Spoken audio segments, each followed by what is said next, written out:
Waalaikumsalam warahmatullahi wabarakatuh. Baik, anak-anak.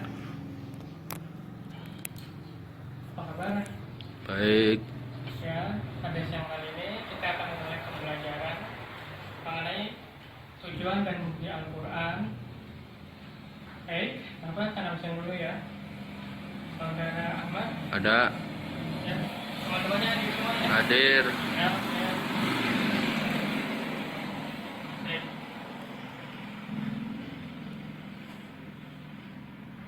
Pada pembelajaran kita kali ini, Bapak akan menyampaikan mengenai tujuan pembelajarannya. Yang pertama, peserta didik dapat menjelaskan tujuan dan fungsi Al-Quran. Yang kedua, peserta didik dapat menunjukkan perilaku orang yang memfungsikan Al-Quran. Yang ketiga, peserta didik dapat menerapkan fungsi Al-Quran. Oke.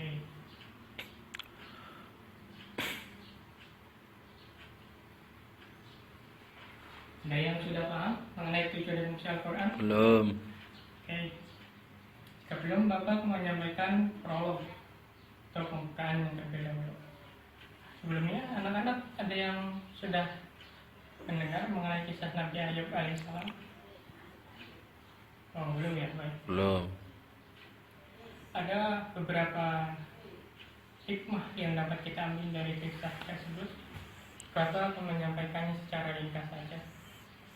Nabi Ayub, dulunya beliau adalah nabi yang kaya raya, mempunyai istri yang cantik dan juga lebih dari satu. Anaknya juga banyak. Nah, kemudian suatu waktu beliau diuji oleh Allah Subhanahu wa Ta'ala dengan mengalami kebangkrutan jika kita ibadatkan pada zaman sekarang. Terus anak-anaknya meninggal dunia.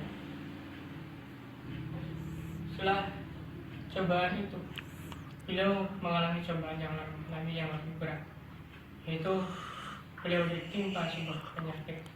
Jika diibaratkan pada zaman saat ini, beliau menderita penyakit kanker kulit, yang mana sekujur tubuhnya beliau terdapat belatung yang mengurumuni luka-luka yang terdapat di sekujur tubuhnya.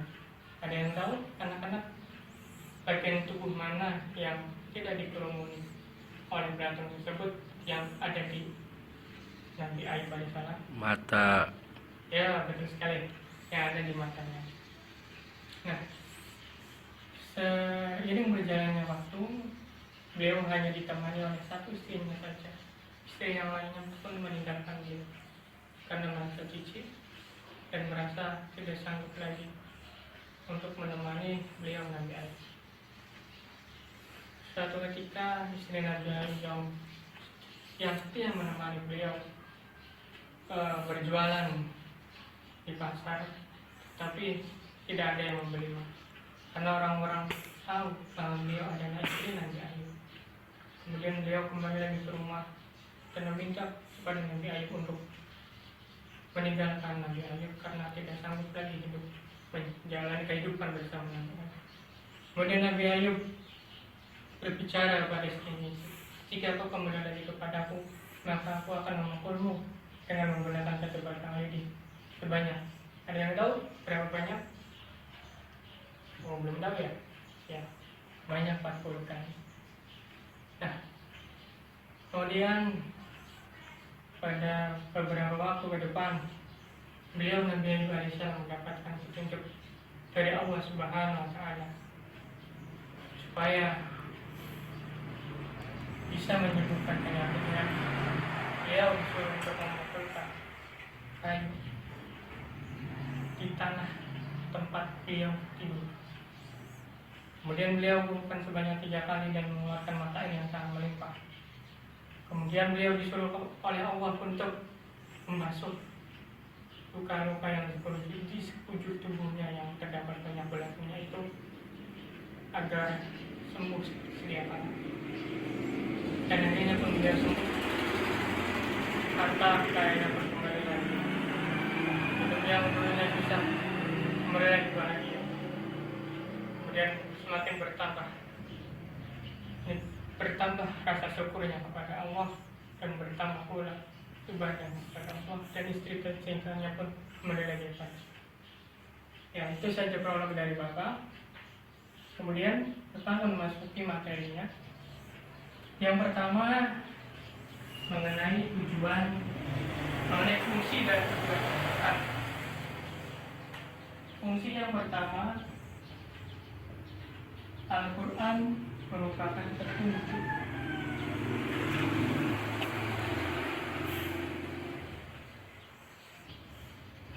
bagi manusia.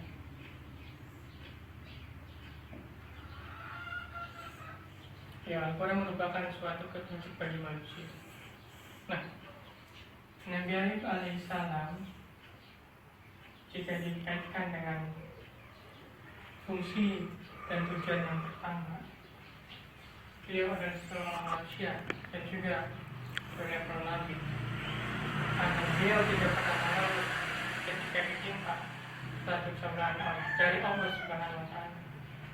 Kemudian beliau akan mendapatkan suatu kesenangan, yang mana beliau akan diberikan suatu kesembuhan. Jadi dari kisah Nabi Ayub itu dapat kita ambil pelajaran bahwasanya ketika kita ditimpa suatu musibah, baik itu sebuah kebangkrutan, meninggalnya anak yang kita sayangi ataupun orang tua yang kita sayangi, kemudian ditimpa oleh penyakit, yakinlah bahwa ujian itu tidaklah abadi, tapi sementara. Kemudian suatu saat nanti akan mendapatkan suatu kebahagiaan dari ujian itu, karena ketika kita akan berbuat baik, kemudian kita akan mendapatkan petunjuk pula dari Allah Subhanahu Wa Taala melalui kitab suci Al-Quran. Yang kedua yaitu sumber pokok.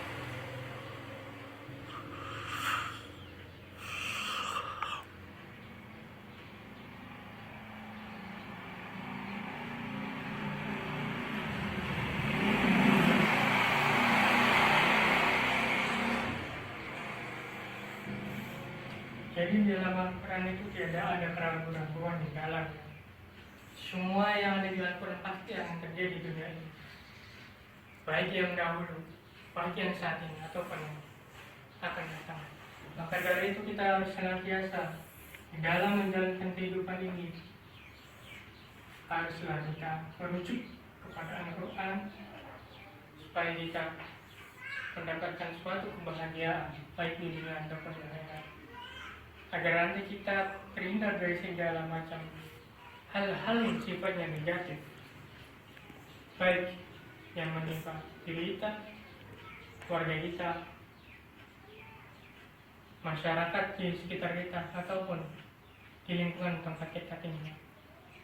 Mari kita senantiasa untuk selalu merujuk apa-apa segala urusan yang kita hadapi pada Al-Quran, karena bukan Al-Quran merupakan sumber pokok ajaran agama Islam. Sampai di sini masih mengerti alang-alang? Belum. Ada yang perlu ditanyakan? Nggak ada. Oke. Kemudian yang nomor 3,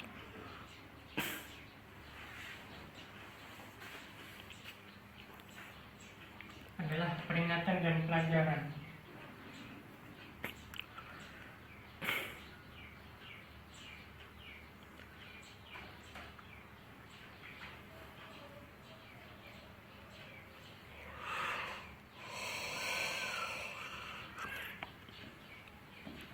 Ya, Bapak menyampaikan kita lagi mengenai peringatan dan pembelajaran bagi manusia.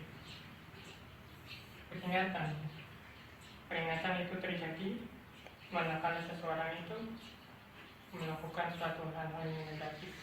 Ada yang diingatkan melalui suatu keadaan yang ketika kita masih dalam keadaan sehat, ataupun ketika kita dalam keadaan sakit, baik yang sakit itu diri kita sendiri ataupun orang-orang yang berada di sekitar kita. maka dari itu tidak haruslah efek atau peka terhadap apa-apa segala hal yang ada di sekitar kita. Contohnya seperti ini, ada seseorang yang ketika itu dia mau makan, taruhlah dia itu mau makan di warung A, dia mau makan, kemudian dia itu memesan nasi, lauknya telur, dan juga sayur asam. Kemudian dia dipersilakan oleh penjualnya untuk duduk. Nah, dia sambil mengamati penjualnya itu menuangkan nasi ke piring, kemudian menuangkan telurnya dari wadah ke piring, menuangkan sayurnya dari wadah ke piring. Dia mengamati bahwa tahu dari wadah telurnya itu terdapat suatu semut, dan juga ada sorok ataupun kecepal. Nah, jika penjualnya itu jujur, tentunya dia mengatakan bahwa lauknya itu sudah tidak layak lagi karena sudah kemasukan suatu hewan yang menjijikan, yaitu kecoa dan juga semut. Kemudian di sayur asamnya itu terdapat buah kicak. Nah, kemudian apa yang orang yang memesan tadi lakukan setelah dia tahu bahwa lauknya itu sudah tidak layak dimakan? Apakah dia marah? Apakah dia akan membanting lauknya itu, ataukah akan melaporkan penjual itu kepada pihak yang berwajib? Ada yang tahu anak-anak apa sikapnya itu? Tentunya dia tidak akan melakukan yang Bapak tadi sebutkan itu. Dia malah memakan makanan itu, tetapi tidak yang terkena atau sebagian yang tidak terkena oleh lauknya. Jadi dia hanya memakan nasi ini saja yang saja. Kemudian habis itu dia pulang. Kemudian dalam hatinya dia berkata, apakah ini sebuah peringatan bagi diri saya karena saya belum melakukan suatu ibadah, yaitu berupa infak dan sedekah. Kemudian dia sudah menjadikan sebagai pembelajaran karena hari ini beliau telah mendapatkan suatu rezeki, tapi dia belum menginfakkannya. Baik, ada yang perlu ditanyakan anak-anak? Jelas. Tidak ada ya. Terus selanjutnya yaitu perilaku orang yang memfungsikan Al-Quran. Hampir sama perilakunya seperti yang telah kita disebutkan. Yang pertama, bertunjuk. Oh, salah. Maaf, salah. Tulisannya salah.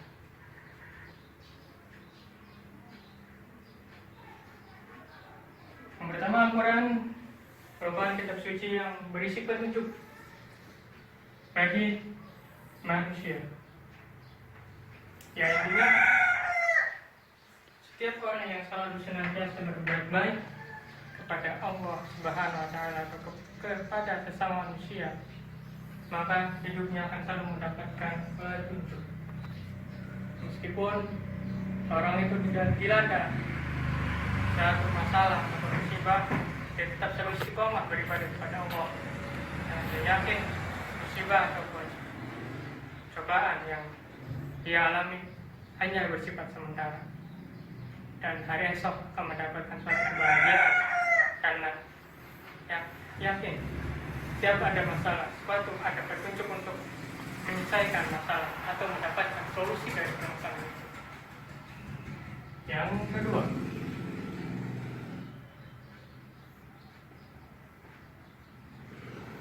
kitab suci sebagai pedoman bagi manusia. Ya. Perilaku orang yang selalu senantiasa memfungsikan Al-Quran dalam menjalankan kehidupannya, dia tentunya akan selalu berpedoman pada Al-Quran itu. Jadi ketika Al-Quran tidaklah memerintah berbuat sesuatu, dia juga tidak akan membuat.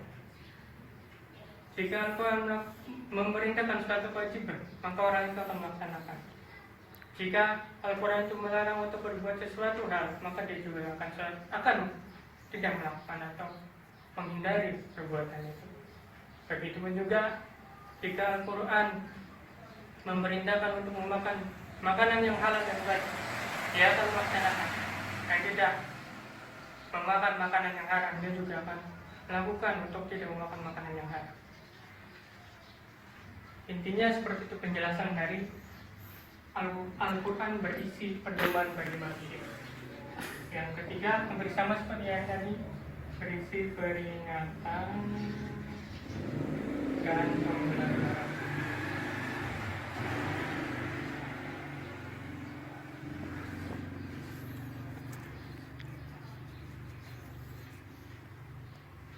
Intinya, ketika orang itu memahami mengenai peringatan dan pembelajaran beliau atau orang itu akan selalu senantiasa berhati-hati di dalam menjalankan kehidupan, karena kehati-hatian itu sangat perlu di dalam menjalankan kehidupan, karena akan selalu ada bisikan-bisikan syaitan untuk mengarah kepada hal-hal yang negatif. Baik, anak-anak, apakah ada yang perlu untuk ditanyakan mengenai materi fungsi dan tujuan Al-Quran? Udah jelas. Oke, sudah jelas? Jelas. Maka kalau menyimpulkannya mengenai hal-hal ini, satu kalimat yang akan Bapak simpulkan. Orang yang selalu senantiasa memfungsikan Al-Quran di dalam menjalankan kehidupan sehari-harinya, orang itu akan selalu senantiasa berhati-hati, baik apa yang dia makan, baik apa yang dia kerjakan, baik apa yang dia ucapkan, baik yang dia pikirkan, semuanya mengandung unsur kehati-hatian. Karena sifat baik dan sifat buruknya akan mendapatkan suatu balasan dan juga akan mendapatkan catatan amal baik dan buruk. Saya kira penjelasan kali ini cukup sampai di situ. Menyampaikan materi Al-Qur'an. Ya, oke. Demikianlah pertemuan kali ini. Bapak mengucapkan minta maaf apabila ada perkataan Bapak yang salah-salah, dan juga meminta terima kasih dan juga apresiasi sebesar-besarnya kepada anak-anak yang masih semangat dalam melakukan suatu pembelajaran di siang hari ini. Mari kita tutup dengan berdoa sesudah belajar. Rabbana la tuzigh qulubana ba'da idh hadaytana wa hab lana min ladunka rahmah innaka antal wahhab. Assalamualaikum warahmatullahi wabarakatuh. Waalaikumsalam warahmatullahi wabarakatuh.